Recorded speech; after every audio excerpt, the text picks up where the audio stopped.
خواجہ قطب الدین بختیار کاکی رحمۃ اللہ علیہ فرماتے ہیں جب میرے شیخ، میرے مرشد، میرے ملجا، میرے آقا حضرت غریب نواز رحمۃ اللہ تعالی علیہ مجھے دلی بھیجنے لگے تو میں نے عرض کی کہ حضور کچھ نصیحتیں فرما دیں. تو کہتے خواجہ صاحب نے مجھے 4 نصیحتیں فرمائی، 4 باتوں کا درس ارشاد فرمایا. سب سے پہلے خواجہ صاحب نے فرمایا یاد رکھنا درویشی اس طرح کرنا کہ بادشاہی معلوم ہو، فقر اس طرح کا ہو کہ تم بادشاہ معلوم ہو. اور دوسرا خواجہ صاحب رحمۃ اللہ تعالی علیہ فرمانے لگے جب کوئی تیرے پاس آئے نا تو وہ خالی نہیں جانا چاہیے، بھوک لگی ہو تو اسے روٹی ملنی چاہیے، کپڑے کی ضرورت ہو تو اسے خیرات ملنی چاہیے، علم کا بھوکا ہو تو تیرے پاس قرآن و سنت کے دلائل کے انبار ہوں، اور اگر وہ درد لے کے آئے نا تو تجھے تیرے بھی آنسو ہونے چاہیے اور سامنے والے کو وہ آنسو ہی نصیب ہونے چاہیے. ہر ایک کو ہر شے دے کے بھیجنا، کوئی کمزوری نہ رہ جائے. اور تیسرے نمبر پہ فرمایا خوشی میں تو ساری دنیا ہی ہنستی ہے، جب خوشخبری آتی ہے تو سب ہی ہنستے ہیں، پر قطب الدین میرے ساتھ وعدہ کر سب سے زیادہ تیرے چہرے پر اس وقت مسرت ہونی چاہیے جب رب تجھے آزمائش میں ڈالے، سب سے زیادہ تیرے چہرے پر اس وقت مسکراہٹ ہونی چاہیے جب اللہ کریم تجھے کوئی آزمائش دے. یاد رکھنا دکھوں میں ہنستے رہنا، اس کی طرف سے آنے والی آزمائشوں کو اس کا تحفہ سمجھنا.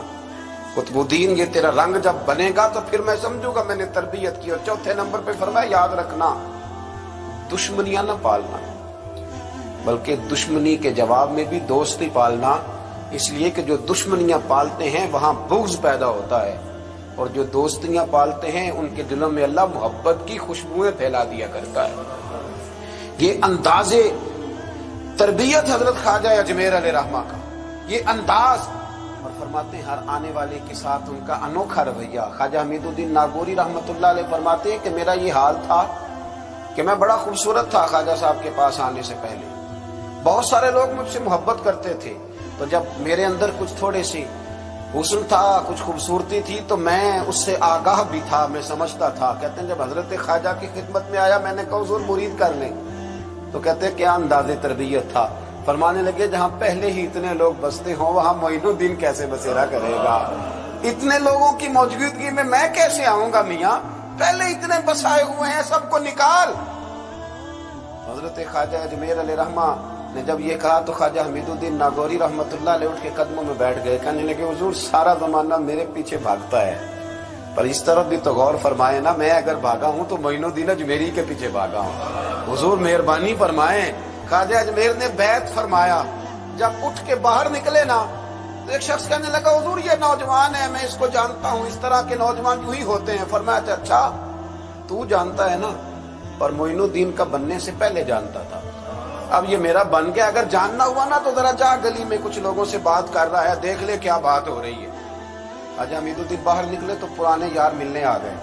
انہوں نے کہا چلو. آپ فرمانے لگے میاں اب نہیں جانا، اب 2 گلیاں یاد کرنی ہیں، ایک جو شیخ کے گھر جاتی ہے اور دوسری جو واپس آتی ہے.